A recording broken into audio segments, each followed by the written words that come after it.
bright spot here. Kind of hard to camcord it on my own. Anyways, my name is Tammy Chambers. My number is 0399347. This is for speech class, and this is the small groups members persuasive speech.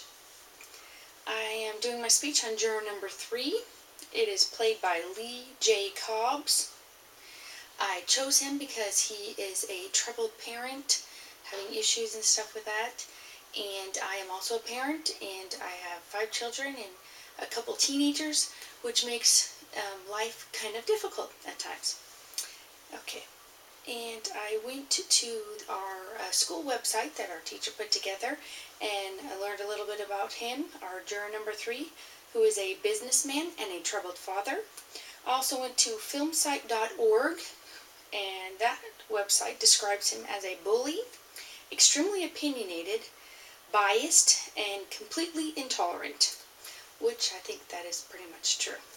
In the beginning, he describes the case as an open and shut case, and that he was almost falling asleep because he just got bored with it. The 6 days of deliberation of listening to them go on and on about pretty much the same information and just saying it was open and shut. We didn't need to discuss it any further. He's definitely biased and opinionated and has his set mindset and doesn't want to go from there. He talks about kids and how kids are, bad or whatever. He says, those tough kids down there, I would slap them before they start any trouble. So you can tell he's a little frustrated in that department there. He complains about kids throughout the whole entire movie, and he describes himself as, when he was a child, that he called his father sir. So I think he's trying to explain that when he was younger, children had more respect for their elders or respect for their parents and, just people, compared to nowadays. They don't have that, I think is what he's trying to explain too. He also describes a story about his own son that he has. He has a 22-year-old son, and when his son was 9, he apparently got in confrontation and almost got into a fight, but he chose to walk away from the fight. And this immensely embarrassed him. And he says, I'm going to make a man out of that kid, and he says he did. And then by the time his son was 16, he got into a fight with his son, and apparently the son hit him in the chin. I think this caused a major setback in the whole family scenario thing there. And he has not actually talked to his son for 2 years.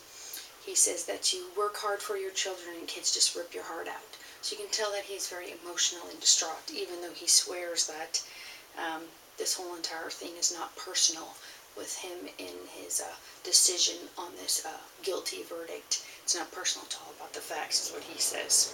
He wears a suit in this movie, just like all the men here.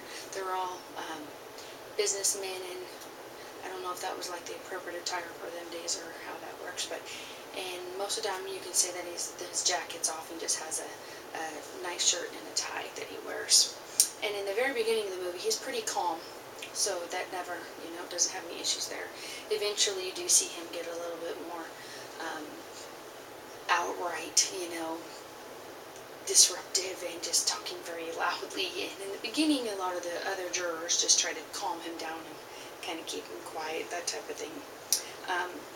As you get further into the movie, he pretty much gets very irate with others who disagree with him, and he thinks that the child is guilty, period. He doesn't want to talk anything about it. And so anybody else who starts to agree with juror number 8, who kind of started the whole thing of not guilty, then he would be like, well, why do you think he's not guilty? And, he would just pretty much ram things down his throat, which proves that he's kind of that bullying type of a personality and that type of thing. He doesn't want to hear the details of the discussion. He knows the boy is guilty, and he doesn't want to discuss it any further. He doesn't want to really study the facts and learn into things like that. He thinks the boy's guilty, period. And towards the end of the movie, when a lot more people have started deciding that the boy is not guilty, he says he's yelling at juror number 8 and says, "You're letting him slip through our fingers." And then apparently number 8 kind of baits him and is trying to prove a point to him and says that you don't care if this boy's really guilty or not guilty. You just want him to be guilty, and you're a sadist. So this makes juror number 3 extremely irate, and to the point where he's going to go after juror number 8, and the other jurors are holding him back, and he says, "I'm going to kill you." And this is all to prove a point, the fact that earlier in the thing it was explaining that the boy said that to the father, the boy that killed, or apparently supposedly killed the dad, that says, "I'm going to kill you." So juror number 8 is trying to explain to him that just because you say something doesn't mean you're actually going to do it. Because he goes, "You're not really going to kill me, are you?" So then he, tries to explain to everybody else, that doesn't really prove anything. Just because, juror number 8 baited me, he tricked me on purpose, and that type of thing. So he's trying to get people to go back to his side, kind of thing. So that's after that, the other people just pretty much, whenever he'd get irate and go on one of his tangents, which was extremely frequently in this movie, he was one of the most outspoken, most, I don't know, biased, prejudiced, those type of thing in the movie, just because he wasn't ready to listen to explanations.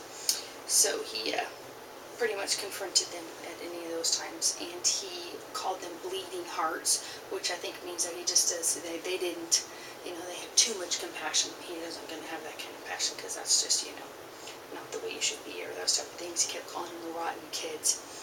But in reality, I think it was really a personal thing for him, because his relationship with his son, he hadn't seen him for 2 years, and you can tell that really, really hurt him. I mean, he's the type of a person who didn't want you to know that, or he wouldn't show his feelings, and I think that's probably what happened between him and his son to begin with, because a lot of the times, men them days, maybe not quite so much nowadays, really don't show, the love or the compassion towards their children, and so it kind of puts a link, kind of a wall in between there, kind of thing, of how you get close to your family. And so because of that, he was very hostile and almost hateful to a lot of young people in general.